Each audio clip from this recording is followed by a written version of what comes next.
Good morning. Thank you all so much for being here to the local Monmouth Regional Chamber of Commerce ChamberCast. My name is Terrence Wall. I'm very honored to be your host for this incredibly important meeting we're having today. This event is dedicated to Pierce Jark, the beloved son of Lori Jark, who's with us today, and her family, and all of the families who are affected by the tragedy of suicide.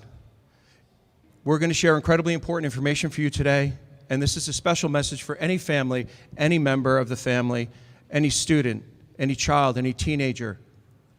You are loved, your family loves you, you're important, and you matter. If someone shared this link with you, they shared it with you for a reason. If somebody shared this with your parents or your uncle or aunt or any other family member or friend, it was shared with you for a reason. Please listen to all the information you're going to hear today. This meeting is going to run very quickly. The information is a whirlwind.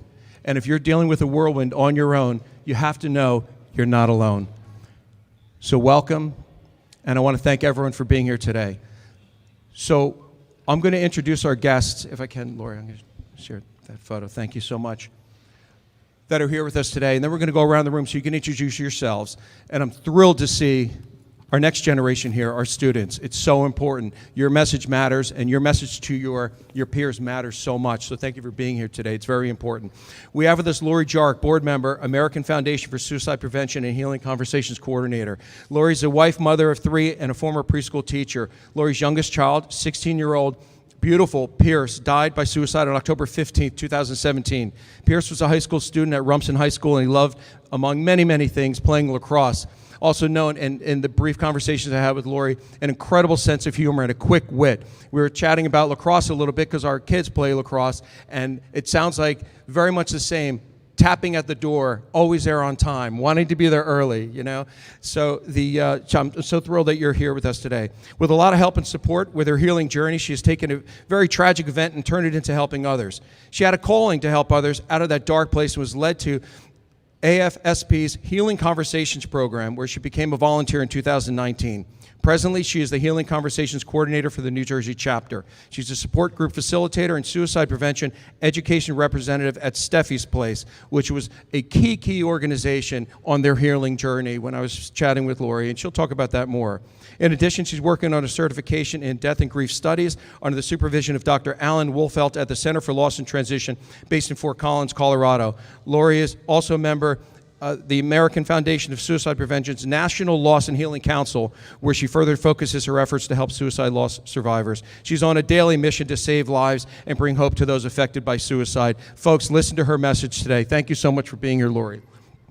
Thank you. I'm so honored to be here and to be able to share our story with those who need help and comfort, and just to know that you are not alone. So thank you so much for having me here, and wow, what an introduction, and wow, did you nail Pierce. Oh, well. Thank you so much. You're very welcome. Thank you. And we also have here Susan Tellone. She's a clinical director for the Society to Prevent Teen Suicide. She's a certified school nurse and health educator with a master's degree in nursing and a bachelor's degree in mental health and rehabilitation. So folks, hear the background of the folks that are here. You can trust what you're hearing today. This information is to empower you, empower your friends, empower your family, and empower people that are close to you. She's been working as a psychiatric nurse for the past 38 years with an emphasis on suicide prevention. She worked in the emergency rooms of Monmouth Medical as one of the first psychiatric emergency suicide screeners, and went on from there to teach many years at the University of Medicine and Dentistry on various topics on mental health, but specifically the psychiatric screening law of New Jersey. For those who may remember, in 2008, soon after Susan took a position at Manasquan High School as a school nurse and educator, the school experienced one of the larger teenage suicide contagions on record. At Manasquan, as a response to the suicide contagion, Susan took on the roles of crisis coordinator, anti-bullying specialist, and master Lifeline suicide prevention trainer. She co-authored a Project Serve grant, Schools Against Violence, and was able to get funding into her school to develop a crisis plan based on the Lifeline's curriculum that became a national model, and so much more. Thank you so much for being here today. Thank you for having me. You're very welcome. We also have Sandra Grabel. Sandra is the Vice President of Services for Children and Family Services at Preferred Behavioral Health Group. Also note, you're going to hear contacts, you're going to hear websites, you're going to hear resources, you're going to hear hotlines. If you're in an emergency right now, what is the hotline right now if you're in an emergency? Anybody, if you can share. If somebody wants to take action right now, doesn't want to listen to the rest of this video, what do? They call which number again? 988. Okay, 988, folks. And if somebody's son or daughter or friend or family member calls 988 right now, they're going to dial that number, and what are they going to hear, and what should they know when they make that call? Well, they're going to get someone on the other end, and hopefully they're going to tell that person exactly where they're at, so that person can really triage what's going on, assess what's going on, and then make recommendations. Sometimes they just need to connect with someone. Sometimes they just need to talk. But if they need more, that person will get them the help they need. Okay, so is that the new 911? From the ages of 10 to 24, suicide is the second leading cause of death. 10 years old to 24. 988. Think of 988 as your 911. Call it if you need it. Aside from her current role, Sandra has also served as a program director of intensive community services for youth and families at PBHG.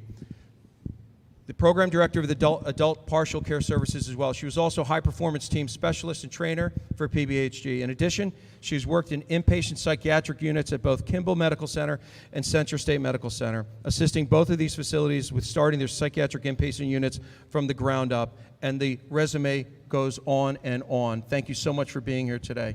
Thank you for having me. Very much appreciated. Now, we also had a special guest added today who wasn't aware that he was going to be a guest. One of the most successful educators in this state right now is Mr. Art Howard. I know him. I volunteer as a vice president of the Board of Education, and we have folks that come from the schools to help the children get educated and ask questions. And also, and thank you, Ralph Zucker, for hosting us and the team at Inspired, because internships have developed from this fantastic reimagined vision of Ralph Zucker and his team at Bellworks. Art Howard is Assistant Superintendent of Homedale Schools, and so much more than that. Specific to today, though, this topic is of critical concern to him, for the 3,000 students in Homedale, and I'm certain for the students that are across the state that are impacted by suicide ideation and the areas that are in your sphere of influence and your knowledge and training and talent, but has also been involved in the suicide, the programming piece. So I'd like to welcome the Assistant Superintendent of Homedale Schools, who had not intended on being a guest in the beginning, but when I saw him at the door, I said, okay. And so he was kind enough to join us, because I know that the passion of these three amazing women here is also getting to you and getting to the next generation and your friends. So everyone knows that they're loved and they belong right where they are, and they're perfect just the way they are right now. So, Mr. Howard, welcome. Welcome for being here today, too. Thank you. It's a pleasure and an honor to be here. Like I said, I'm the Assistant Superintendent from Homedale Schools. My other hat is I'm also a licensed therapist in New Jersey, so I've been working with adults, teens, even young kids with anxiety, depression. So this is a topic that's been very close to my heart for a long, long time. So thank you again for having me. Thank you. And what we'd like to do now is also, so the guests know the folks that are here as well. Jeannie, if we can go around the room so people can introduce themselves very quickly, and then we'll get started with our program. Thank you. Good morning, everybody. My name is Therese Rolke. I'm the Executive Director of the Monmouth Regional Chamber of Commerce. And can we give Terrence and Jeannie a hand, please? Because they always tackle the tough topics here at Bellworks for our ChamberCast, and I appreciate them so much for bringing these topics to the forefront. And thank you all for being here. Hi, I'm Connor Przlomski. I'm a senior at Monmouth University, and I'm also a marketing communication specialist for the Monmouth Chamber. Good morning, I'm Carrie Kuskowski. I am the Marketing and Business Development Manager for the Connection Inc. We're an IT managed service provider, and I'm also the Managing Director for eWomen Central New Jersey. Hi, my name is Michelle. I'm Director of Recreation for Care One at Homedale. It's my job to keep everybody happy. We have a trunk or treat coming up. If you'd like to participate, let us know. And also, now's the time to check us out. when your loved ones are not sick. So that way, when they get into that crisis, you know how to take care of them and where to go, which is us, because we're the best. Good morning, Christine Schmoker with Adventure Golf and Entertainment in Jackson, New Jersey.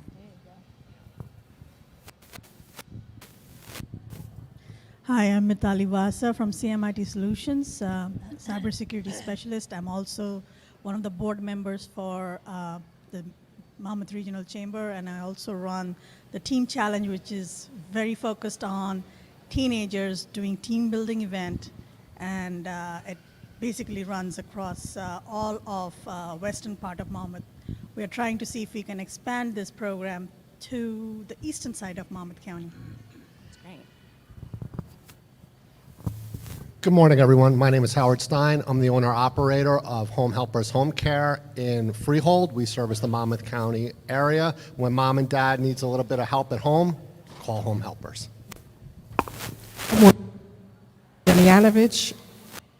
I'm the vice president of this wonderful chamber, Monmouth Regional Chamber of Commerce, and I also am a team member of the nonprofit Community Affairs and Resource Center. Thank you. Thank you. Good morning, everyone. I'm Linda Sirico with Comfort Keepers in Home Care. We cover Monmouth, Ocean, and Middlesex County to bring care into your home to take care of your loved ones. I am also on the executive board of the Monmouth Park Charity Funds, and we do definitely, I'll be at Friday's suicide prevention meeting, and we support you guys wholeheartedly. Hi, my name is Danny Sanchez. I lost my wife 3 years ago to suicide, and I'm here today because I want to educate myself. I've been doing good. It hasn't been easy, but it's getting better. And I want to thank Steffi's Place in Red Bank for getting me on the right path, and they've been very helpful. I also want to say one more thing, that in honor of my wife, myself, along with John Decker, we started Mary's Garden Media, which will produce videos and content in efforts to help people who lost someone, to help them heal, and that's all I want to say right now. Hopefully John could elaborate on that a little bit. Thank you. And for those of you who are wondering, this is the Danny Sanchez, who's a famous photographer, award-winning photographer. He has a studio in Red Bank, and you're working on a film too, right? Did you want to say anything about that? I'll let John. Okay. Good morning, I'm John Decker. I'm a local video producer and good friends with Danny Sanchez. This is a topic that is very close to my heart. I've lost a couple of friends to suicide, and when this happened to Danny's wife, we wanted to create something to honor her, and not only honor her, but to educate people and to get people talking about this, because one of my objectives with the series of videos that I've been working on is to sort of take away that stigma, to sort of shatter it, and to get people just to have conversations about this topic that we need to have. Thank you. Thank you. Hi, my name is Joan Krett. I'm a mother of 4. I have a company called Memory Keepers, which is a video and photography company. I also do digital media at the Church of St. Leo the Great, but my favorite thing to do is I'm the youth director over there, and this is a very important topic for me to learn about. Thank you. Thank you.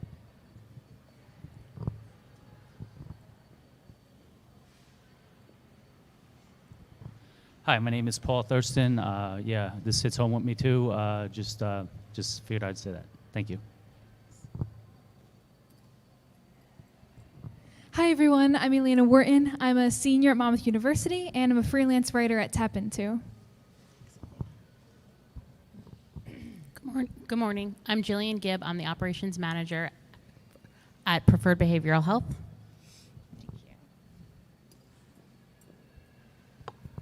Good morning. I'm Helene Quinn, owner of Byzanthia Jewelry, bringing pieces in from Greece that are mostly handmade and keeping dying traditions alive. Hi, I'm Peter Cohen. I own Hot Bagels, Brooklyn's Finest, and those are our bagels. Good morning. My name is Jared Logan. I'm a small business owner in Freehold. I opened up Go for Hire Career Services. We believe that there's a job for everyone, and it's our goal to help people with resume writing and helping them find jobs and interview coaching. Have a lot of respect and support for everyone here today, so it's a pleasure to be here. Thank you.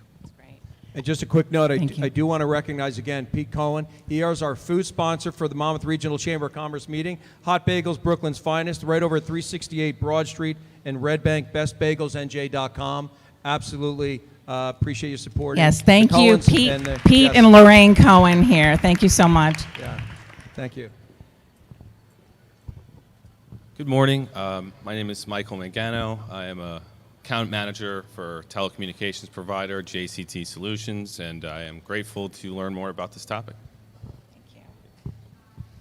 Hello, good morning. My name is Colleen Regan. I'm a loan officer for 23 years, and this topic is very important, and I'm happy to be here. Hi, my name is Zena Vasquez. I'm a senior in social work at Monmouth University. Good morning, everyone. I'm Carly Dietrich. I'm the Director of Outreach and Community Engagement for Seacrest Recovery Centers. Topic is near and dear to my heart as well. I am 13 years in recovery, and I'm here to help anyone struggling with mental health and substance use disorder get help. Thank you. Al Aloisi, your independent insurance broker. What that means to you is that the insurance companies are working for me, so I could get better rates for you. Also, this is annual enrollment period for senior citizens with Medicare Advantage plans and Medicare supplements. This is the time, and I'm certified to do that for you. Oh, I also play the piano and coach tennis at Monmouth Regional High School, but other than that, girls, nothing. Al is the Bellworks resident concert pianist. As you were coming, and thank you, Al, as always. Al, our Renaissance man, Al. You resonate in more ways than one. Hi, I'm Maisie Amodio. I'm a senior at Homedale High School, and I'd like to thank all of you for inviting me today to the Chamber of Commerce meeting, and I'm going to be a spring intern. Hello, everybody. So my name is Emily Yee. Thank you again for inviting us. I am interning at Bellworks at Data Pros. And where are you interning? I will be interning at Village Elementary School. Oh, that's wonderful. Thank you so much for being here. I went there a couple of years ago. Hi, my name is Sarah Velez. I'm a licensed clinical social worker, and my business partner, Brooke Lichter, and I are the owners and founders of Operation Hope, and we provide equine-assisted psychotherapy to anyone age 12 and up, and we provide free therapy to veterans, first responders, and their families. We work a lot with this population that's suffering from suicidal ideation, a lot of teenagers. It's all done on the ground. There's no horseback riding, no horse experience needed, but it's just a really healing modality of therapy, and it is a really wonderful alternative to traditional talk therapy. So I will let Brooke share a little more, but just very touched to be here. I also am 13 years in recovery along with my sober sister, Carly, so just very touched by this topic and just, impacted personally by just this as well. So just so grateful that you're all here. Thank you. My name is Brooke. Sarah's a business partner. We're the founders and owners of Operation Hope, so Sarah pretty much covered it, but we also provide free therapy to first responders and veterans too, who are also seeking an alternative to traditional talk therapy on the rescue farm. Good morning, I'm Elliot Cohen. I'm a business education teacher and internship coordinator at Homedale High School. I want to thank the Chamber, especially the Wall family, for having me here today, and our amazing interns. With their connections and through the Chamber, we've been able to have our interns all over Monmouth County, a lot right here in Bellworks. So if you're looking for an intern for your business, reach out to me after the meeting here. I'd love to talk about our program and introduce you to some of our amazing students. Hello, everyone. I'm the assistant principal at Homedale High School. My name is Casey Rosatello. I'm also the supervisor of guidance for grades 7 through 12. I'm really excited to be here. I'm happy for the invitation, and I look forward to the conversations that are going to happen today. Good morning, everyone. My name is Amanda Lamoglia, and I'm the Director of Special Services at Homedale Township Schools. I'd like to thank Mr. Wall and all the panelists for the conversation we're about to engage in. It continues our mission to make sure students feel safe and supported in our schools. Did I miss anybody? Anyone else join? I'm Jeannie Wall. I'm the owner of Tap Into, publishing daily news for Homedale, Colts Neck, and Middletown, Hazlet, Keyport, and a large part of Monmouth County. So thank you. Thank you very much. And you know, September is National Suicide Prevention Month, but for the families that are impacted and the professionals that are in the field and the folks that have been pulled into this world much against their will and then have leaned into it, like Lori has, and leaned into it hard. It's not about September itself. It's about every day, every minute, and for the folks that need to call 988, it's every second. And that's what today is about. How many folks maybe weren't aware of 988? Okay? So part of it is educating and communicating. What we saw is a majority of the folks that are here, they're familiar with 911, when it's really 988. It's really 988, isn't it? So let's get started. Lori, can I start with you? Of course. How did we know how you were pulled into this work, but share, if you can, Pierce's story, strong, beautiful young man, and what you're seeing out there. We talked a little bit about your thought process about what you're seeing by talking to hundreds of impacted families and the work over at Steffi's place. Can you share that with us to get started from your view, and also for someone who's watching this now? It may be a teenager that someone shared that link and just said, watch this, I saw this, I heard about it in school. Sure. Just first, briefly, to share our story. Sadly, my son Pierce, 16 years old, junior at Rumson-Fairhaven Regional High School, died by suicide in 2017. So he was an individual, and Terrence actually described him beautifully. Caring, loving, funny as anything. Dedicated, loyal, just a truly amazing son, brother, grandson, friend, teammate, passionate about lacrosse, all of that. Also, a nudge. He could be a really big nudge, too. We can't forget about that part, too.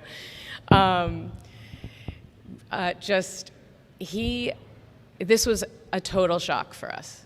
There were no apparent signs. Now, these are things that I think need to be talked about more. I think it needs to be discussed that suicide, it spans the spectrum. There is no size, shape, color, community that it doesn't affect. Suicide affects everybody. Not to say that to scare people, but I just say that so that we can talk about it. So for me, what happened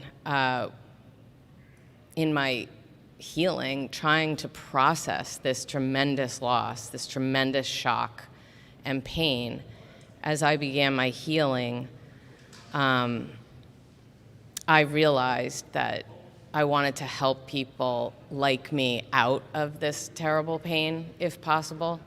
And it is possible. I want to sit here and give hope to people who, whether you are struggling with depression or life experiences or physical illness, whatever it may be, it is possible to help yourself to feel better, to get to a place where you can heal. Healing is across the board as well.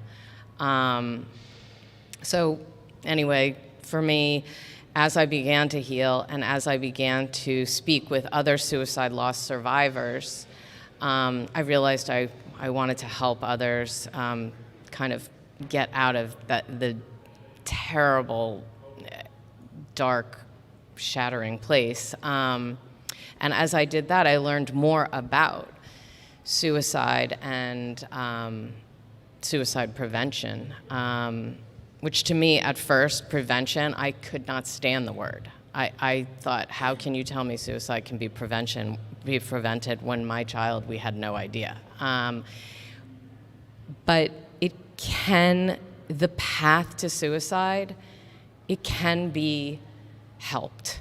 I will never say that every suicide can be prevented, it can't. But that's the same with people with heart failure. Some people with heart disease can be helped. They can live thriving lives. But people who, they may have a heart attack though.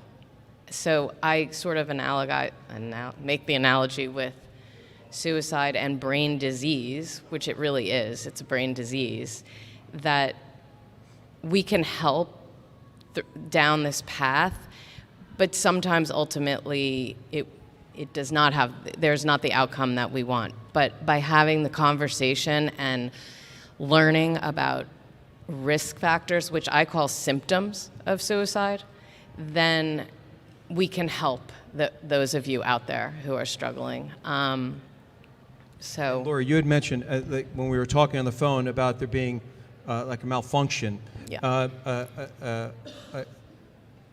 A good professional friend of mine had lost his daughter to suicide, and he had shared with me as a few years ago, he said when an individual is on that slide, it's hard to pull them off, which tied a little bit to, like, I do look for analogies in life many times, and I mentioned to you when you mentioned because we all have mental health. Where you are today may be a different place than you are tomorrow. Absolutely. We all have mental health. We have physical health, we have mental health.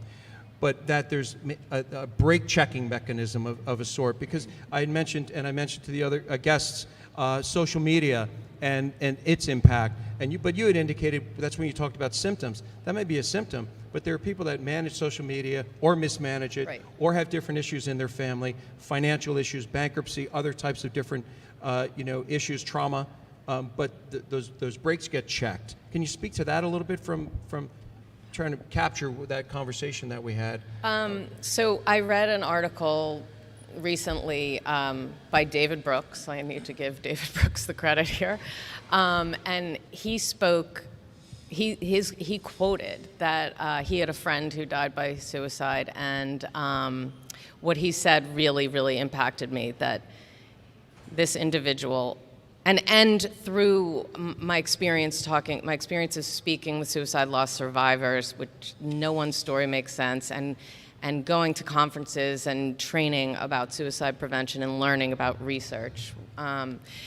So I talk about, and I learned from him, it's a malfunction of a mechanism in the brain that prevents the individual at that time to see reality.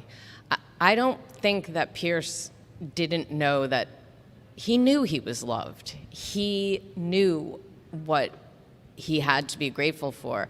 But at that moment, he could not access that love. He could not access the reality. And again, I'm not a researcher or a scientist, but I feel this knowing that that's what happens, that it is this malfunction that causes what happens. It's a brain disease, just like we have liver disease and lung disease and heart disease, etc. I don't believe that it's a choice. I don't believe that it's part of someone's personality. There are risk factors that are in their personality, possibly. And symptoms, like I said, like Terrence and I talked about, there's your journey, there's your life experiences, your physical wellness or illness, people with chronic physical illness, traumatic brain injury, depression, different types of mental illness. These are symptoms and risk factors that lead to suicide, to lead to this malfunction. And so in our driving a brain. little deeper into that clinical piece, Sandra, Susan, can you speak to that piece, diving more into the clinical side on a macro level? What's some of the insight that you can share with us from that piece? Well, one of the things that Thank I you, think Lori. Thank you we very much. recognize is that there are characteristics of suicidal ideation that we should all be thinking about a little bit. Is that, you know, what Lori's talking about is there's almost like an irrational piece to the mind at that moment, right? There's not a rational moment. They've lost touch with that rational piece.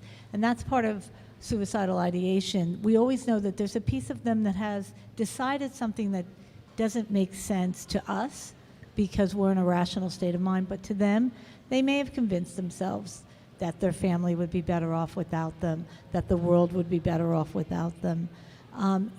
Or that in a child's mind that they will join a friend that they're missing, or someone that they're, in the Contagion, a lot of those boys all played soccer together. So in their minds, they had decided they would play soccer again in heaven together. So that's an irrational component to the thinking. And I think one of the things that I would like to pull out is that what Lori's saying is so true. It's not a choice. What happens is that there's so much intense emotional pain, right, that they don't want to end their biological existence. They want to end the pain. And that's the piece that people need to understand, is that they want to end that pain. And once we know that, we can help, especially adolescents, talk about their situations openly and honestly without judgment of that situation, so that we can start to open that door to that conversation about their pain. And what adolescents have is they have impaired problem solving, right? The brain is not developed effectively, so they have impaired problem solving, and they don't have life experience to know that they can get through a tough time, right? We've all had those experiences. So that's where it can really get difficult for a child such as Pierce, who's so, beautiful and vibrant, but there's moments that he wasn't. And so those moments is what he succumbed to. And it's a momentary disconnect from And the how do you tell the survival. difference as a parent, or moreover, during a school day, they're spending more time with their peers, right, and their educators. How even peers? There may be a friend that is in a bad way, and you don't know what to do. How do you tell the difference between like a very, very horrible bad day versus something that can potentially manifest into a life threat? Well, I'll tell you what I say. Seems extremely difficult. People ask me that all the time. What's the difference between normal teenage angst and, when a child is really in crisis? And I always say 2 weeks, all right? Everybody is entitled to a bad day. Everybody is entitled to a bad few days. But if something has changed in your child, or something is different and it's hanging on for 2 weeks, think about it like a medical condition. If your child came to you with a serious stomach ache, you'd say, yeah, maybe it's a virus, there's stuff going around, 3 days. But the stomach ache persists, it's 6 days. Well, let's go to the doctor. Well, now, Mom, the stomach ache's still there, 10 days. You know what? I don't like it. We're going to a specialist. 2 weeks, we're at Children's. That's a physical illness. But with mental illness, we minimize. We say, if they're sad about a breakup, there's lots of fish in the sea, you'll get through it. If they're sad about a loss, a sports injury, you can play another sport. But to them, it's life-changing. And we really need to listen and ask the questions. Are you okay? What's going on? Tell me more. I agree 100%. It's so critically important to keep checking in with people and saying, are you okay? Open up the door for those conversations. I mean, it's just really admirable that everybody's sitting here listening to this conversation and participating, because you all can now get the word out and share it with other people. You can share it with your friends, your colleagues, your family, because these are the conversations that need to take place to save the lives of so many. Go ahead, Lori. Yeah. I just want to add to, we are all starting to be trained to look for these risk factors and signs and symptoms, but One thing that I really am hoping to get out there, a message that I really think is important, is to empower the individual to identify their feelings. I believe people don't even know what's happening to them. I really hope that with all of this talk and learning and growing, that all of us will finally, and our kids will understand how to identify their feelings, their emotions, and ultimately their thoughts and their thought patterns. And when they know that their thought patterns are not okay, that they feel brave enough to go to somebody and say, I'm not okay. Like, I do not think my son had that. He didn't have that ability. For whatever reason, he wasn't able to say, I'm not okay. And I think that's a big part of what we need to do with our youth and anybody who's struggling with mental health, to empower them to really be aware of what they're feeling and know that it is okay. It is okay to speak out. And most of us we're familiar with especially as lay people, we're familiar with our immediate family and our extended family and different friends. But there are folks that work with the next generation at scale. Mr. Howard, you work with children at scale. So how young does this conversation start? To the extent that a lay person would be concerned about having that conversation, that itself maybe, whether is that negative, is that positive, is that educational? Can you speak to your experience at scale and from your background, and when should these conversations start in the home? And if you don't mind sharing the conversations that are starting in the schools, and what other schools can model from the work that you're doing. Right. Thank you. Like I mentioned before, besides working in the schools, I'm also a therapist. I have clients as young as 9 years old, and it's very heartbreaking to hear a 9-year-old little boy say that he doesn't want to live anymore, right? So when you talk about how the age that these conversations need to start, it's really kind of hard to gauge, because from what I feel, you can't really take anything for granted with the way people are feeling now. I try to tell these kids, look, a feeling is a feeling. The way you feel is the way you feel. It's not really a right or wrong to it, but let's try to understand why you feel that way. And if you're feeling that bad, that depressed, let me try to help you understand why, and then we could work on trying to repair that. I mean, she said a very important thing that I hope everybody really got. You know, when you talk about suicide, the person themselves, it's not really that they want to die. They just want to stop feeling the way that they're feeling.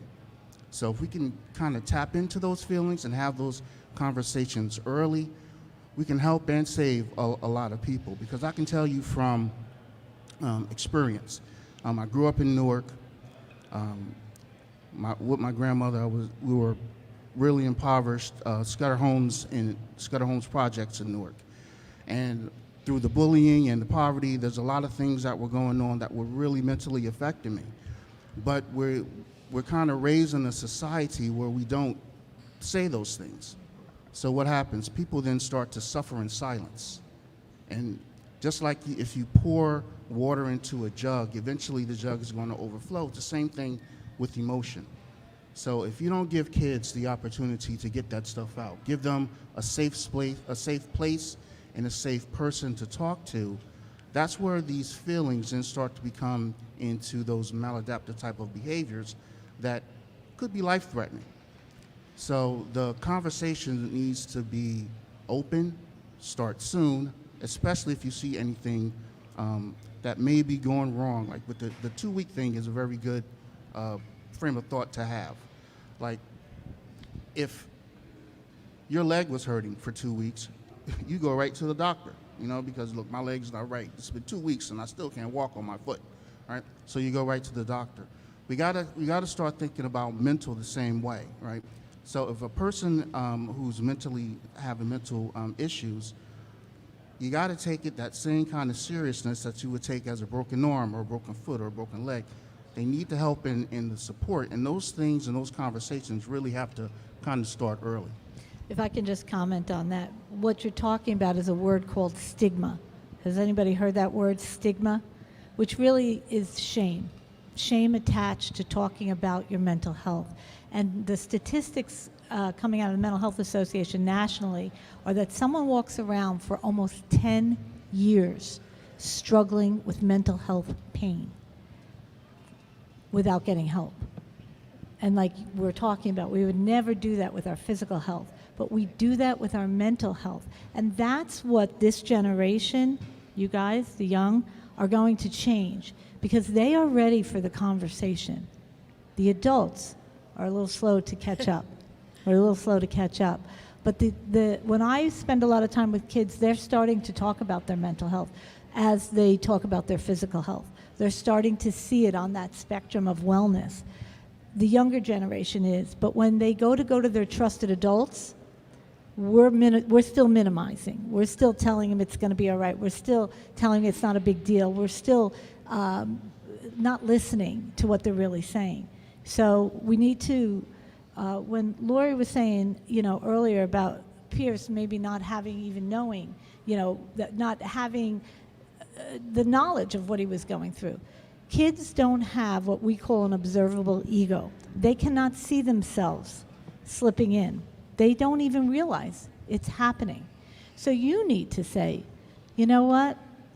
Something's going on. You're not the same. You're changing. I see a change. You're not your bouncing self in the house. You're kind of isolating up in your room. You're not seemingly enjoying sports as much as you used to. Are you okay? What's going on? They may say, oh, really? And I've had this experience so many times where I'd say that to a child and they don't realize it. And I'm like, yeah, you're not yourself. And then they take a pause and they say, you know what? I'm not feeling right. You're right. So self-awareness, right? I was going to say that, during COVID, the children were not in school. Our teachers and our counselors and all the school personnel, their trusted adults, didn't have eyeballs on the children. And subsequently, now that the children are back in school, the numbers of children with behavioral health needs and issues is astronomical. We see this every day where I work at Preferred. We have Children's Mobile Response. Has anyone heard of Children's Mobile Response? Raise your hand if you have. Okay, only a few. So I have flyers for you. It's a free service that will send 2 clinically trained staff to your house with a phone call. It's free. It's all over the state of New Jersey. So my flyers might say Preferred, but that number is good for the whole state. I want you to come and see me after and take one. Take my card. I will answer any question. I'll get you to a resource. I'm happy to help anybody that needs. But at any rate, I think, having eyeballs on our children, teaching them the social and emotional wellness skills at an early age. We're seeing children even 5 years old that are saying they don't want to live anymore. That just breaks my heart. So we all need to partner in this and keep these conversations going, teaching our children and us adults. Listen, I learn something every day, and I'm willing to learn. So teaching social emotional learning, what our feelings are, what do we do when we have these feelings, and where to go. And even as parents, it's okay to say, I don't know what to do. Like, I don't know what to do to help you right now, but we're going to get you to the next step. And thank you for talking to me about this. Because like the younger generation is willing to open up and talk, which I'm so blessed about. But we need to know what to do with that. It's okay not to have an answer as a caregiver, a friend, a parent. It's okay. But just know there's resources out there to help. There's resources. So please see me after. I got cards. I'm willing to help do whatever I can do to keep this conversation going, because help is there. And do you have the number? Do you know the number, Sandy? I don't have it off the top of my head, but I have it on a flyer, and I'm going to give it. Okay. It's for Perform Care of New Jersey. They're the call center. The parent, like if you call that center, the caregiver or parent needs to call, and the crisis is defined by you as the caregiver. So whatever the crisis is, just tell them what's going on, and they're going to get you to that. They're going to do a nice warm handoff and get you to that next step. Okay? That's so key, because a lot of people come to me and say, where do I go? What do I do? There's nothing out there. That's a perfect example of a all catch resource number. There are numbers to call. Isn't there a Second floor youth helpline. Yeah, Second floor and youth helpline is always there. suicidepreventionnewjersey.com? I Isn't have a that little, one too? yeah, I have a little Yeah. business card over here where Jillian's sitting, and I created those for children at events at schools because they don't want to take a big pamphlet or flyer. It's stigmatizing, right? That word again. But you can palm a little business card and stick it in your cell phone case or in your pocket, or adults can take it and put it in their wallet, and then you have that. So there's resources on the card. Come see me. If I run out of them, I will mail you some. I'll bring you some, whatever I need to do. Okay, and we have the number now. It's 877-652-7624, and that's the number for Perform Care. Thank you, Jillian. And here's the part where you can shout out in class. What's the number everyone learned today? 3 digits. 988. What? Yes. 988, you heard it, call it. Part of what we're doing here is educating locally, but we talked a little bit earlier about at scale. There are, I'll bet, at least a dozen different school districts represented in this room today, representing thousands upon thousands upon thousands of children K through 12. Can you share the programs? And there may be schools that are right on point, but can you share the new programming that you're involved with to help the educators and get trained in that training program? So for example, if you're a superintendent or you're tasked with this responsibility in any of the hundreds of districts in this state, where might you go if you're not sure where to go, by sharing the example that you have led in Homedale? Right. We were lucky to be able to partner with the Mental Health Association for Monmouth County in Lifelines. Lifelines came in, Carly, who was our trainer, she came in and she did roughly 19 hours, over 3 days, 19 hours of suicide prevention training to our staff. And that included our secretarial staff, our custodial staff, PE teachers, the building administrators, the counselors, members of our child study team. We all were trained in how to recognize those signs of somebody who's suffering from a possible suicide ideation, and also the steps to go into getting help and prevention for it too. So Lifelines has really been a tremendous asset to us in Homedale. So that was last year. This year, now it's our charge to then turnkey that information over to the rest of the district and to the parents in Homedale, which we're actually having a parent workshop on suicide prevention on November the 1st at Homedale High School. And our 7th graders, 8th graders, and 11th graders are going to have the Lifelines curriculum integrated into their health lessons. So I would just suggest for any school district who is looking for support, is looking for some type of curricular support for their students in reference to suicide prevention, to reach out to Lifelines, because not only were they very informative, they're always willing to help. Carly emails me all the time to make sure that the district is okay, that the kids in the district is okay. So it's not just a one-off for them. They really partner with you in every word that the word partner means. Lifelines has been for us. And just to follow on that, and then Lori, I know you want to speak. A mom or dad or guardian is nurturing and protecting their child from birth all the way to the graduating high school. And then they go untethered into colleges and universities where you're not there and you can't protect them as you would. Can you speak to whether or not you're seeing, or what advice you would also share with colleges and universities for the very difficult transition that children make into young adulthood and being on their own, and that impact? Right. Most colleges have a really robust kind of counseling program at the campus. There's always somebody or some kind of way that a person can go and seek assistance and help if they need it. So if you have like a counselor, like when I went to college, I was fortunate to go through the EOF program, so regular counseling was a part of what they were doing for us. A lot of kids don't have that because the EOF is like a financial aid type of program. But student services at each college campus has a myriad of different ways to get kids help when they need it. The thing is just to be able to know that that help is available. So regardless of what school you go to, you have to check and make sure the names of the people who are involved in these programs and exactly where you can go to get the assistance that you needed. Because it stretches all the way up from starting here in the elementaries all the way up to going into college. People may need help. People may need assistance. There are things out there that are available to help individuals.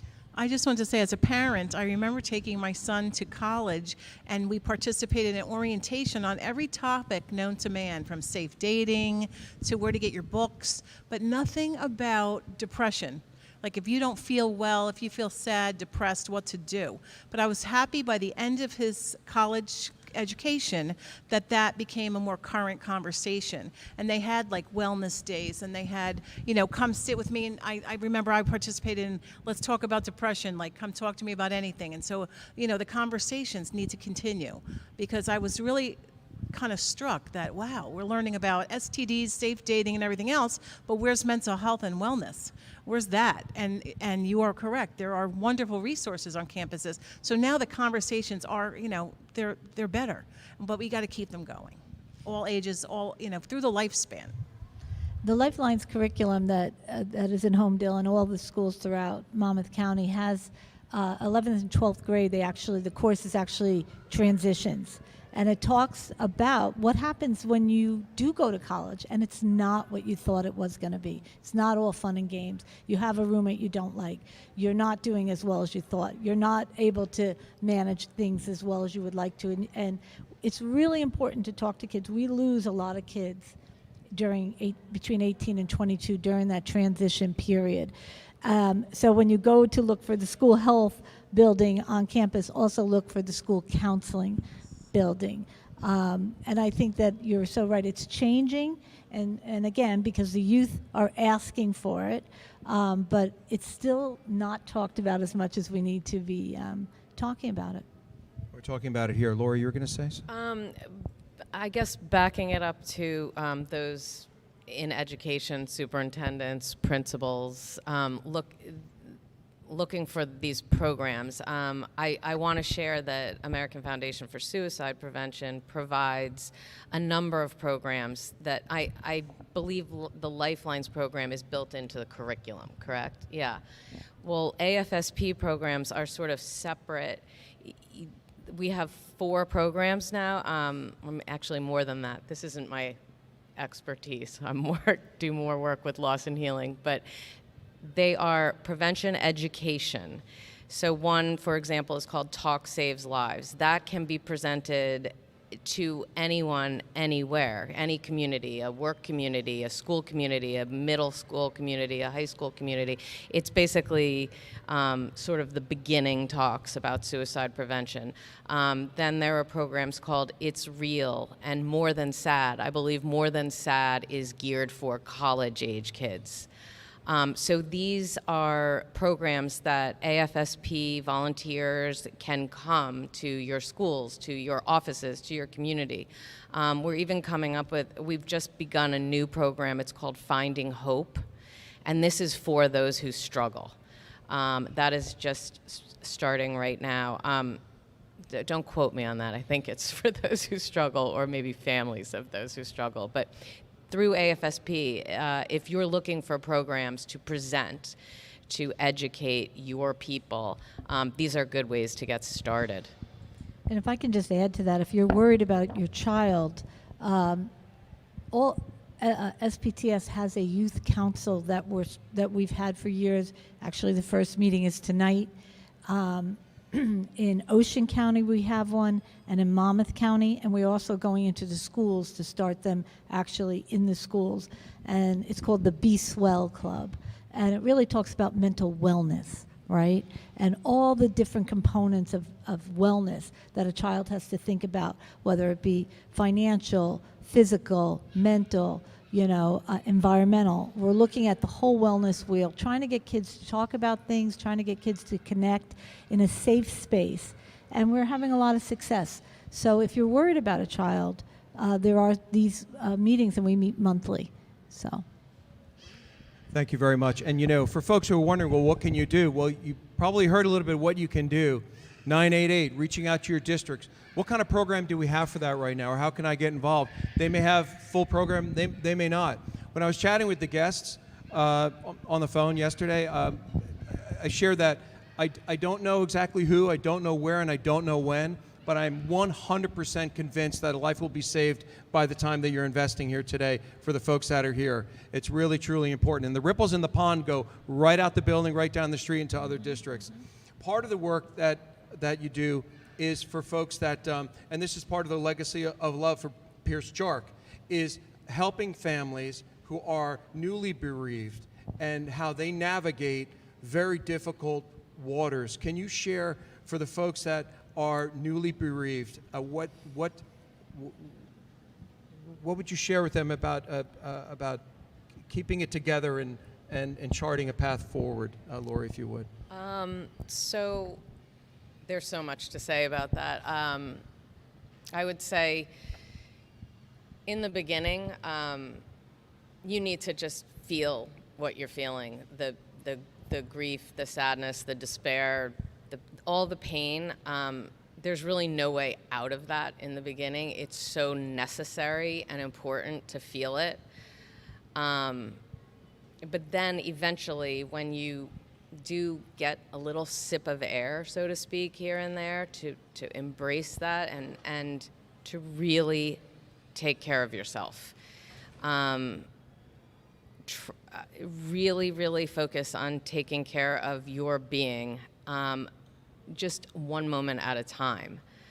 I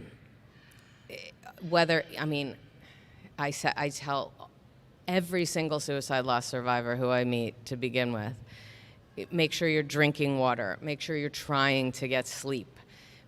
It's so hard, but make sure you're finding some way to find comfort, whether it's walking, exercise. For me, exercise did not work. I wanted to be under a blanket.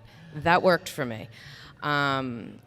Whatever you can find, writing, talking, connecting with other people, therapy. Therapy is really important because a suicide loss, no matter what, is trauma. It is trauma in your body, and it will stay in your body until you do the work to get it out. People say a lot of times we hear, oh, time heals all wounds. I mean, time helps, but it does not heal. We have to do the work. We have to go to those places. We have to think about our person. We have to just essentially feel those feelings, take care of ourselves, and understand that there is no right or wrong. We have to do exactly what we have to do to feel better. And everyone's different. There's not one person who will have the same grief journey. It's like a fingerprint. My husband and I both lost our son. Our journey was very different, and still is, and it will probably continue to be. It's a journey that sadly does not end, but what I've learned and what I want to give to people out there who are in this journey, on this journey, beginning this journey, is that there is hope. There is a moment, there is a time where you will have a choice, and you have to choose. I'm either going to be bitter or I'm going to be better. It sounds really cliche, but it's the truth. We have to make a choice. And part of this to me is, as Taryn said, our legacy and our honoring Pierce is working with those who are grieving a suicide loss or any loss. This is suicide postvention too. This is suicide prevention also. Those of us who are experiencing loss, it's possible that we do experience a complicated grief where we do become depressed and in that space where we might be slipping to that space. And it's important to try to protect those people, your loved ones, anyone out there who's suffering with this type of grief and loss. So I know that's a lot that I just packed in there, but really, it's so important to take care of yourselves. Really, and the loved ones around you, like my family, who I was so worried about after, like, I don't feel like we couldn't help each other. It's like we were at the top of a mountain and we all had broken arms and legs. Like, we couldn't help each other down the mountain. We have to know that we have to help ourselves first, and then we can begin to help each other and others who are affected. So really take stock in yourself and do the work. Really do the work, and you can heal every day. I will never be healed, ever, but I heal every day.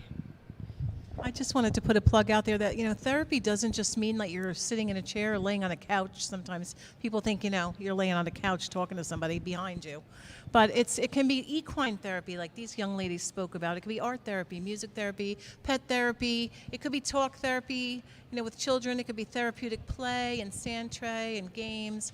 So it's not just where you sit and talk. It is talking, but it's also sometimes doing. So find the therapy that fits your style, That's such a good your point. desire. I did that equine therapy. I just think wanna- go Go ahead. ahead, I please. just want to say what Lori's saying is a sense of,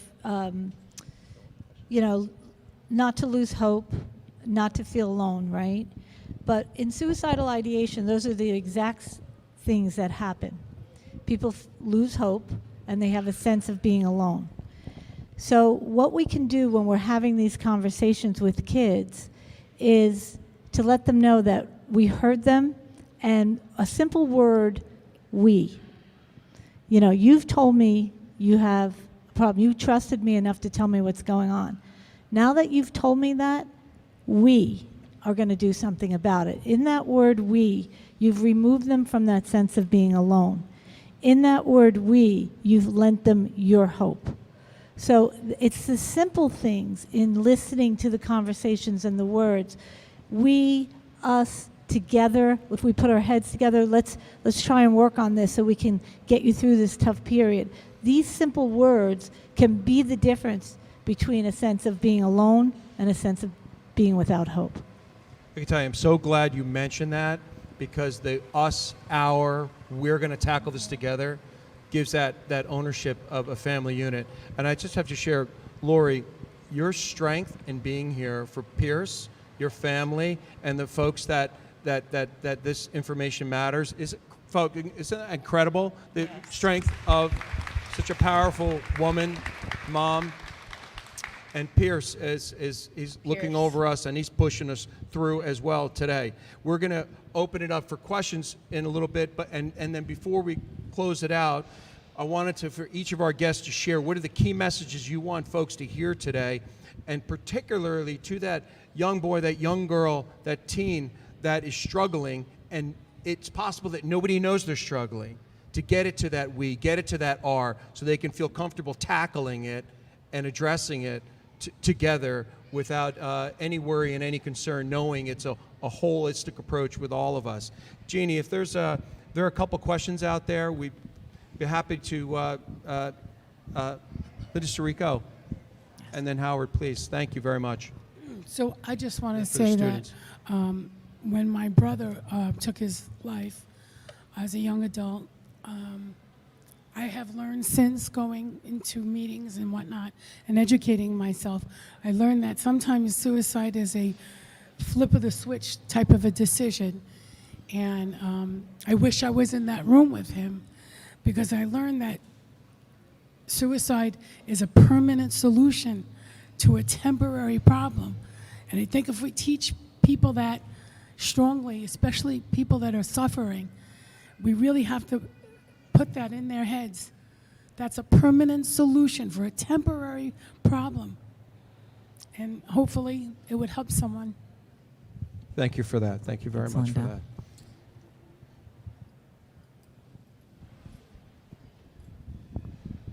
First of all, thank you for sharing your stories with us and educating us on some of the resources available.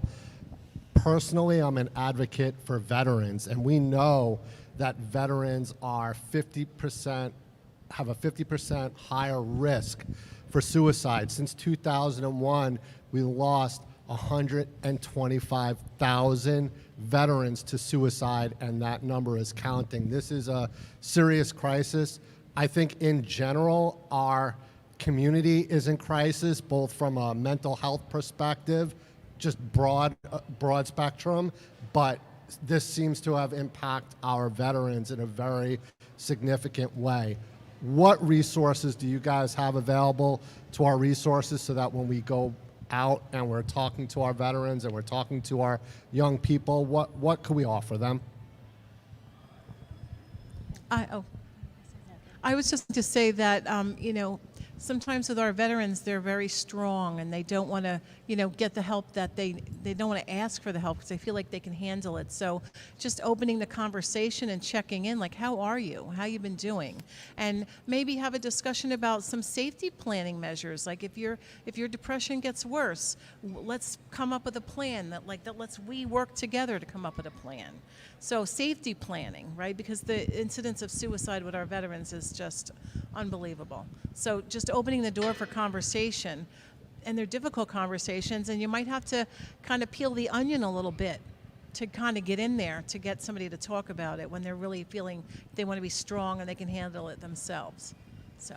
And the Veterans has a component to the Administration for Suicide Prevention. Heather Soto runs it right now. I just did an event for the veterans on Friday night at the Allaire Community Farm here, and we did suicide prevention for their families.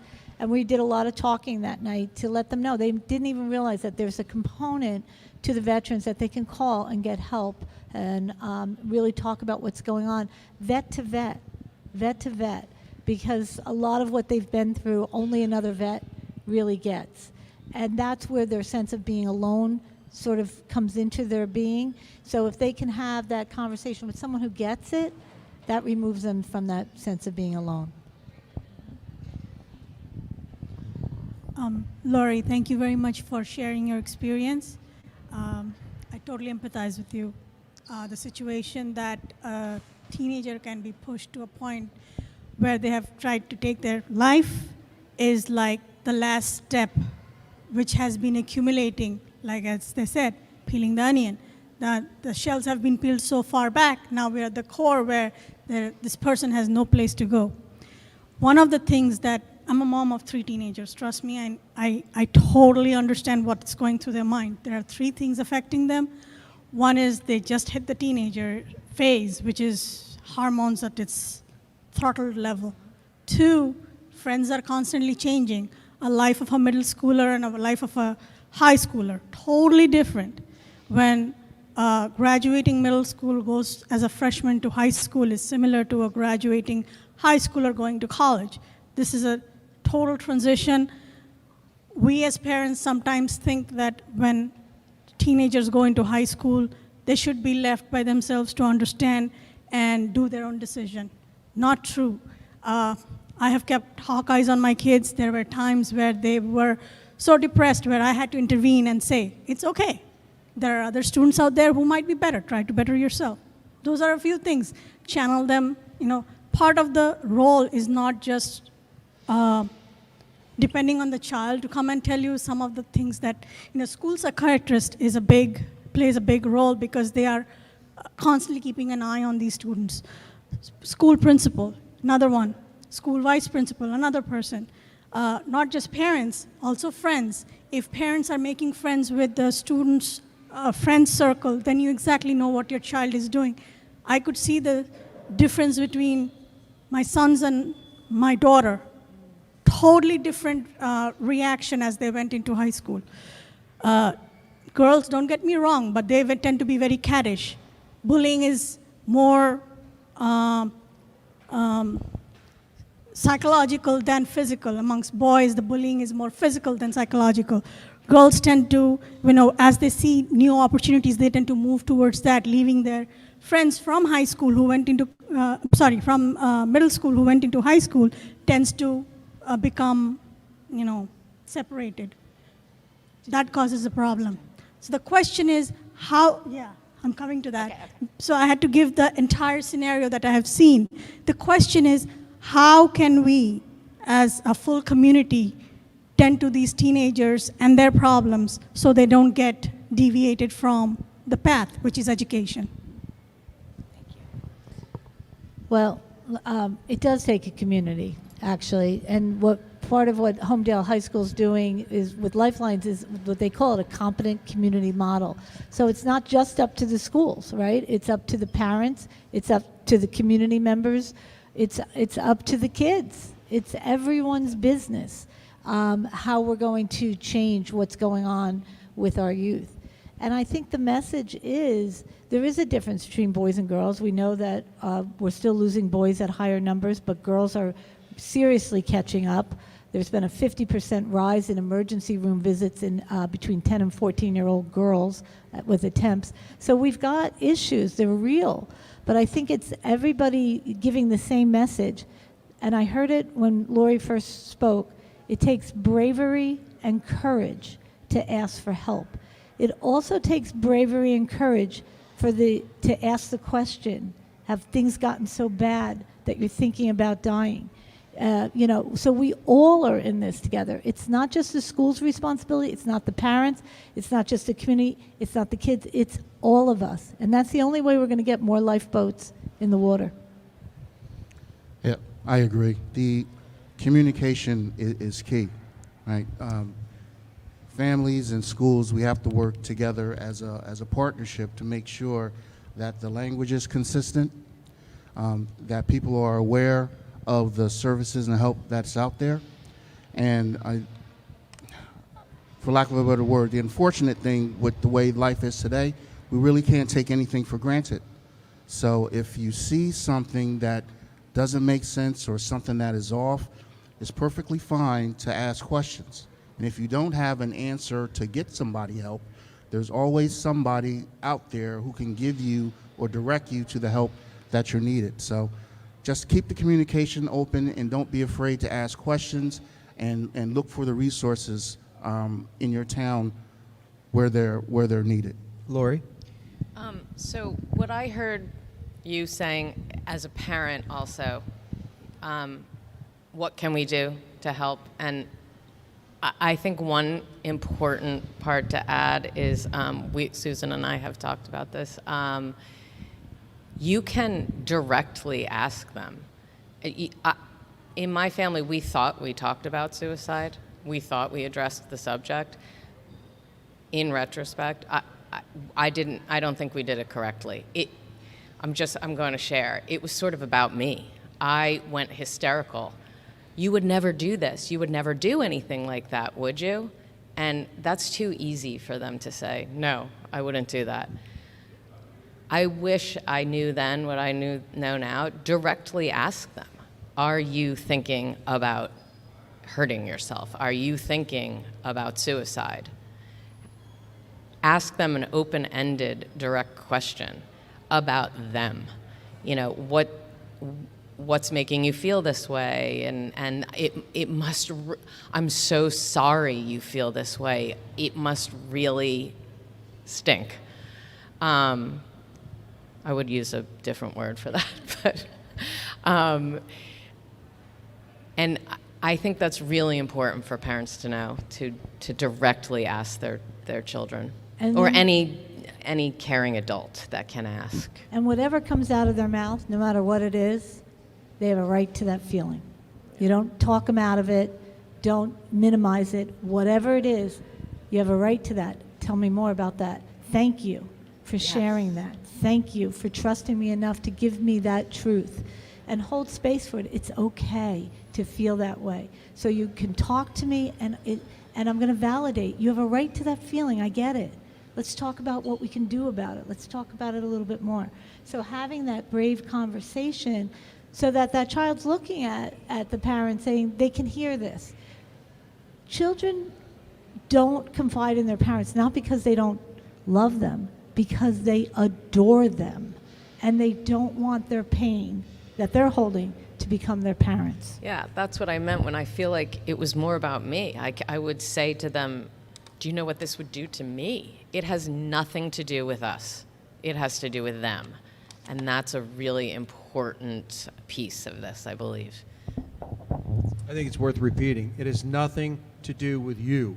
It has to do with them, right? Yeah. So if they know that you're going to attack it together or deal with it together, and that you're openly willing to bring it on with them on the same side, then that perhaps would open up those doors to, here's how I really feel, and here's what I'm really thinking.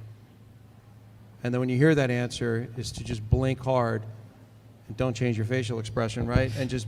And then start navigating, because now you know you're in a different place. Like, what happens when you know you're in a different spot? Let's say you have that conversation and you watch this podcast and you learn today and you called 988. I have the number correct, right? Mm-hmm. Okay.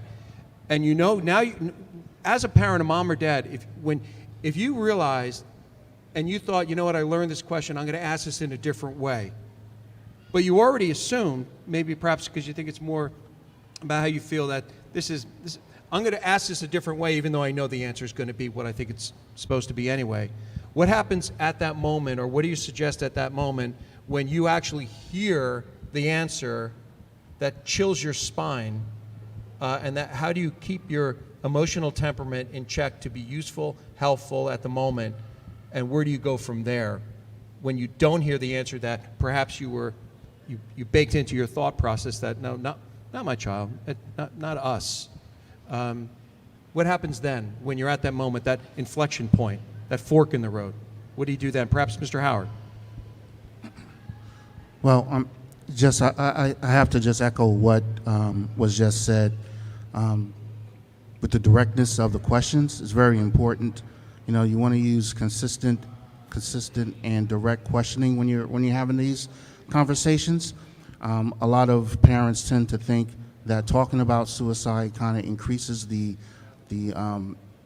rate or the chance of something happening, and it's kind of really the reverse. The more you talk about it and the more open you are with it, the less likely something tragic is going to occur. Can you repeat that so everyone heard that again? Because that is absolutely something many people think. Well, I said that a lot of parents feel that talking about suicide kind of increases the likelihood of suicide, when it's actually kind of the reverse. The more direct and the more open the communication you have with your child about suicide will lessen the chance that something traumatic would happen. So you just have to be direct and consistent. And just to answer the other question, if you are on the receiving end of that conversation and you hear some information that is troubling to you, or you just or shocking, the thing is it's okay to be a little bit taken aback or a little bit shocked. The important thing is to reinforce to your child that you're in it for the we. We've said that before. We're going to get through this. And if you as a parent really don't know what the answer is or where to go, it's also perfectly fine to get help. Nobody knows everything, right? There's always somebody out there that can help and assist you or guide you along the way to get the support and the help that you need. So getting that response from a child that you know, the last thing that any parent wants to hear is actually a positive thing, in that now it's out in the open. It's not like a silent kind of white elephant in the room type of thing. Now you know, right? So now that you know, you can do something about it. And if you don't know what the answer is immediately there, that is fine. But there's people out there that can help and assist you along the way. So I guess to summarize it, just reach out and get assistance and support if you feel that you're a little overwhelmed and you don't know what you should do from this point. There are people who are trained that can help. Thank you. You were going to say something? Go ahead. Oh, I just wanted to say real quickly, I know the focus today has been on like children and early intervention and prevention in the schools and the conversation starting early, but keep in mind this framework applies to all ages through the lifespan. There's senior citizens that are suicidal, our veterans we spoke about, many adults, there's teachers, there's helping professionals. I mean, these ideations, are throughout every, age group, generation, professional category, first responders, et cetera. So the framework is the same. And if I can just say, I can never do any presentation without, you keep asking, what are we looking for? So we put it in an acronym called FACTS: feelings, actions, changes, threats or talk or situations. Feelings can be what we've been talking about, a sense of being alone, hopelessness, helplessness. Actions, what are they doing?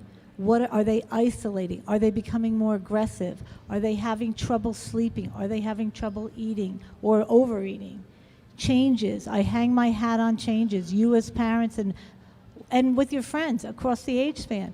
Is my friend changing? Is he not the same person or she not the same person? And then threats or talk, what are they saying? Listening. And kids don't necessarily, oh, by the way, I'm feeling suicidal. They'll say, I can't do it anymore. I've had enough. I'm out. And then what situations are going on around them? Is there a divorce? Is there bullying? Is there a change in friendships? Have they had a sports injury? Is there a breakup, a relationship breakup? So all of those things you're looking at, and trust your gut. Trust your gut. Thank you very much for that. And before we get to closing comments and also contact information, websites, resources, wanted to bring it to the next generation right here. Oh, you sure do. Yes. All right, 3 more questions. Go ahead. Thank you. Thank you so much for sharing your story. I have taken in so much important information that I think everybody deserves to hear. At Homedale High School, I can experience it firsthand that we take mental health very serious. And I want to thank Mr. Howard and the districts and the amazing efforts. So we see our peers and our friends every day, and my question is, we've talked about like the self-help that you can, all the hotlines and the calling or the phone numbers. So my question is, how can you help your friends and your peers with like that I suspect that are not being well? Can that I are not answer what? that? I'm sorry. What was the last part of the question? Like how can I help my peers that I suspect that are not doing well? How could she help her peers that perhaps you sense it, but maybe you're concerned about broadcasting? What's the proper way to share that data, perhaps, or what's the way to navigate that for your friend? Well, if I could just say this, and I mean this, don't keep the secret. Tell a trusted adult, someone that you can trust, that you know can really get that person help. And, kids know when their friends are in trouble. We'll see them at 10 in the morning, but you see them at 10 at night. They may have had a couple beers, they may have had a broken heart, they may be saying things that you're listening to. Don't hold that secret. Don't assume it's going to go away. Go to a trusted adult and take it off of small shoulders and put it on bigger shoulders. And if that seems strong, can you speak briefly to the Stop It app, which, by the way, have their offices in Bellworks and they're across the country. It's an anonymous reporting app that you may be further uncomfortable speaking to an individual, but there's a mechanism to be able to get that resource to the administrative folks, right? Right. One of the other things that we're instituting this year is the anonymous reporting system, Stop It. So in a situation like that, if you have a friend that you're concerned with, you could actually you can actually use the app to make an anonymous report, which goes to the counselors, the building administration. Like, I think that my friend Joanne, something's just not right. Could you please stop in? Could somebody stop in and talk to her? That one reach out could be the thing that saves that person's life. Again, we're in a world right now that we really can't take anything for granted. So we need to destigmatize, mental health, and we need to communicate and be okay with communicating and talking to people, because we all want the same thing. We want people to be okay, right? So the way that we do that is that we communicate. If there's something that you see that's off about your friend, go to a trusted adult. Just say, look, I don't know what's going on here, but something's just not right with her. I was going to say, when I see clients in therapy, one of my first conversations with them, besides confidentiality, is when I have to break that confidence. And even as a friend, I say this, there are going to be times where I might care more about your life than you do, and I will get help for you. So if you ever need me in this way, just know, and it's okay if they're mad at you, and you'll work through that. And some clients have been mad at me or friends, and it's okay. And then you work through that after it happens, but you saved that person. Thank you very much. Jeannie? I think you can also correct me if I'm wrong. If your concern or threat is moving fast, I think you can call 988 and ask for their assessment and assistance too. You can use 988 for advice. Yeah. 988. Again, thank you. Jeannie? So it's not exactly a question, but thank you for sharing your journey as well. But one thing I at least realized, at least being a guy, among males, there's a big stigma around get over it. You're a guy. You tough it out. But in reality, that doesn't validate that those are real feelings that you're feeling. And one thing I think that goes undermined is social media. You're constantly comparing yourself all the time. So at least for my generation, at least step away a little bit. And I don't know, you lose a sense of reality. Constantly scrolling and just seeing, at least for me, I'm 29. Everyone's getting married. I'm depressed. I will be the first one to tell you about it. But I think just one thing, at least for my generation, is kind of take a step back and be human again, I guess, because that's not real reality. So right. So we have to great learn point. how to deal with the social media. Yeah. And I think the male thing is so important. In the contagion that I came from, we're all boys, right? We lost all boys. And it's from that kind of mentality, like, toughen up. I'm not going to tell someone I can get through this. I'm an athlete. I'm strong. I can do this. And I think that we're losing more boys than we lose girls. I think it's such an important for all the men in the room to have these conversations with young men, to say from your place of wisdom, I do have feelings. I wish I had talked about them more. Don't do what I do what I say, kind of thing. And briefly, let's destigmatize the word stigma. The thought process is the word stigma is relegated to mental health, emotional health. You don't need to think too far for an uncle or a father or a grandfather or a great-grandfather who was complaining of indigestion, said they're fine, they physically were not fine, denied it, ignored it, the physicality of it, and subsequently had a massive coronary event. So it's not simply the stigma, the word stigma being utilized in the mental health form, but the physical health form is very much to segue from what you had said. There are physical elements of the word stigma where it's like you need to get help. And like, for example, women manifest differently if they're having a cardiac event. So it's not just it's the mental and the physical. It's the whole body. It's really the whole body. Jeannie, yes. Oh, I have a question. Could you address how faith can help in the wellness wheel, whether you're in a crisis mode or in the healing process? We talk about that with our youth all the time. There's a spiritual component to the wellness wheel. And whatever that spiritual component is for them, we don't define it. Some kids will talk about, very structured religion. Other kids will talk about the spirituality they get from walking in a park, the trees, a sense of a higher level, a sense of a higher being. So we do address that. And it's amazing to me when I talk to the youth how strong their spiritual piece is and how it can carry them through tough times. So yes, we do address it. It's a big piece of the puzzle. We just don't address it, traditionally, whatever they bring to us is okay. Thank you. Was it, Jeannie, one more question, or are we good? I think there's one. I know you have a question. Thank you.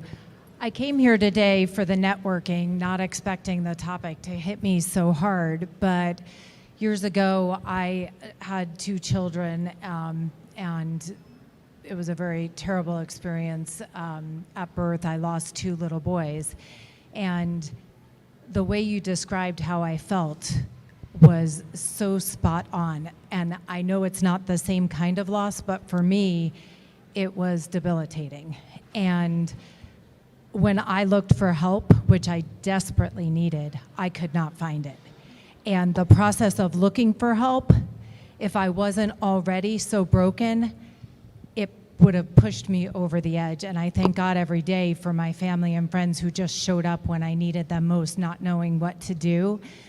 But I guess my question is, for those people who are out there, there's lots of resources, but when I looked for mental health support and tried to find somebody that was within my provider, all of those people, none of them took any new patients. So when I tell you the hours that I put into it, again, I thank God that I got through it because it took everything I had in me to do so. But I think there's a lot of people out there that don't know that all of this exists. So I'm very grateful that I showed up today and that I can take every opportunity I have to tell people about 988 and that I can share with my twin 14-year-old daughters some of what we learned, because it's scary. It's really scary. So I don't know how we get that information to people, but it's important. Lori's going to speak to that, I think, and then go ahead, Lori. I'm so sorry for your loss, and loss is loss and pain is pain. It does not really matter how. I really want to speak about what I think was such an integral part of really saving my family was Steffi's Place in Red Bank, New Jersey. This is a not-for-profit grief and loss center. Anyone can go there. They started with one group of 28 people. Now they serve over 500 people a week. You can go there for any loss, loss of sibling, loss of child, loss due to suicide, loss of parent younger, loss of parent older. The list goes on. Grief is part of all of our lives. And Sheila Martello, who is the founder and director of Steffi's Place, has created this incredible organization that can be really important, not just for grievers, again, for postvention, for complicated grief and suicide too. So that is, I wanted to just make anyone aware that this organization in Red Bank, New Jersey exists and is extraordinary. Thank you. Go ahead. And I can just say that at the Society for the Prevention of Teen Suicide, we have created what we call the Behavioral Health Toolkit, which we have access to. When we have grant money, and we can give it to you for free. And I have some in my car, I didn't bring any in. But it really helps you navigate that mental health system that you're talking about. Like, what's the difference between a psychiatrist, a psychologist, a licensed clinical social worker? Where do I find them? What resources? The Children's System of Care. We have at our SBTS a video called Not My Kid, and it takes you from early development all the way up through college, what to look for, what to expect, what's normal development. So there are resources out there. We have a place down in Manasquan called Common Ground, which is kind of is like Steffi's Place, and it's free for children who have lost parents for any reason. So and more is popping up. I think probably, and I'm so sorry for your loss, and I have been in the mental health system that long to know there was less then than there is now. It's getting better. But we're still short. We're still not where we need to be, but we're getting there. And that second floor youth helpline is really important. The kids can call or text any time of the day, 24 hours a day, to let somebody know they're struggling. Thank you. So if we can, Mr. Howard, if you can share your closing comments. There's so many stakeholders in this discussion that, and thank you everyone for staying. We've gone well beyond, and wasn't it well worth it? Can you share what your message is to the stakeholders, that boy or girl who's struggling, or that parent who's wrestling with an issue, or a caring other individual or friend, someone who's sitting at a lunch table? What would you like to share today as a message, and any resources you wanted to share? Well, I would just like to say that it's real easy to not say anything, right? It takes a lot more effort and courage to step up and talk when you're not feeling right. A lot of people are out there just suffering in silence. Right? We have to be more communicative to each other, right? And we got to have a little bit of grace for ourselves as well. I mean, sometimes I'm my hardest critic all the time, and I know there's lots of people out there who are the same way. Have a little bit more grace for yourself. Pat yourself on the back a little bit more. Self-care is incredibly important, you know? And if there's something that you see that's off about your child, about your friend, about a sibling, say something, be direct. Don't worry about being direct, be direct. You may save a life. And there's resources out there that are available for you for help as well. Thank you.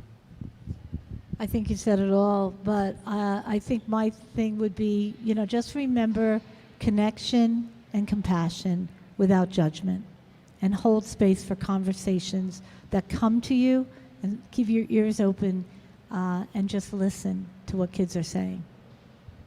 I just wanted to piggyback on everything that was said and just say that self-care is critical. Sometimes you have to put the oxygen mask on yourself before you can kind of be there for someone else. So always bear that in mind. And also that, you know, help comes in many forms, like I reported before, different types of therapies, but also different type of locations. It could be spiritual help. It could be online self-help groups. There's so many free things available. So I do think it's getting better, but it needs to continue to grow. But it's, you know, you're a true testament to this conversation, and I'm sure you're going to share this conversation with at least 2 or 3 people today, and maybe they'll share it, and we'll keep growing. So. I'm absolutely convinced that the power of Pierce's love for you and his family is powering this meeting today. Absolutely convinced.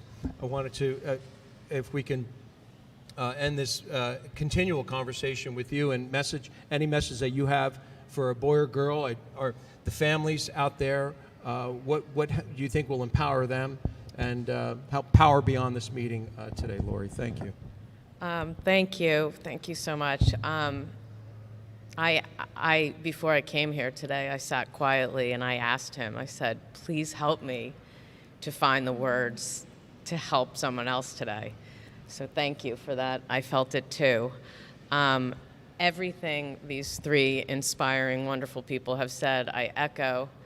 I guess I would just add, from my experience, if we could keep our heart and our eyes open,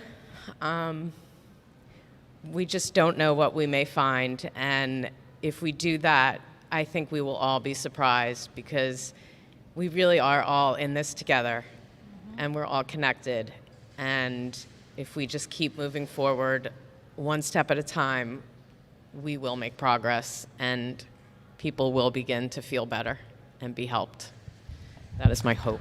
Thank you so much. I want to thank so much our guests, Lori, and our other guests. Thank you so much for being here today. It's really incredible the work that you're doing.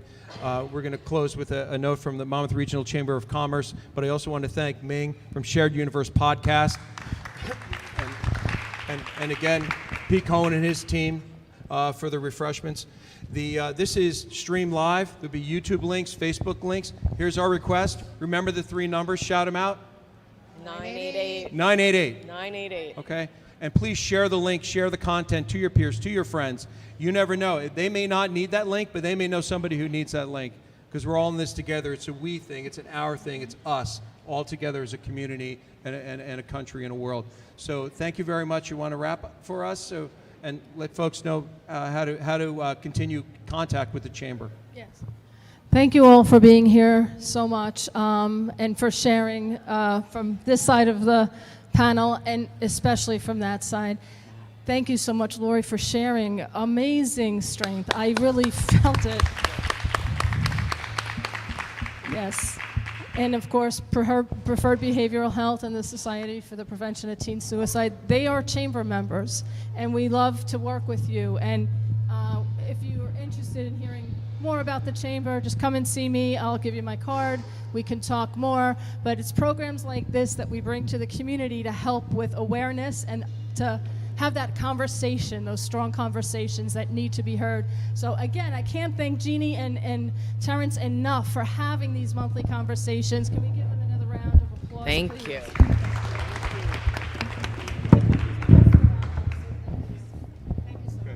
Everyone, thank you. Have a wonderful, wonderful week. Thank you very much. And for all the students that were here, and folks from the education system, and see Christian Jamara, member of the Board of Education. Thank you very much for being here. Everyone, have a wonderful day. Again, Ralph Suffolk, thank you for reimagining this beautiful building. Have a wonderful day.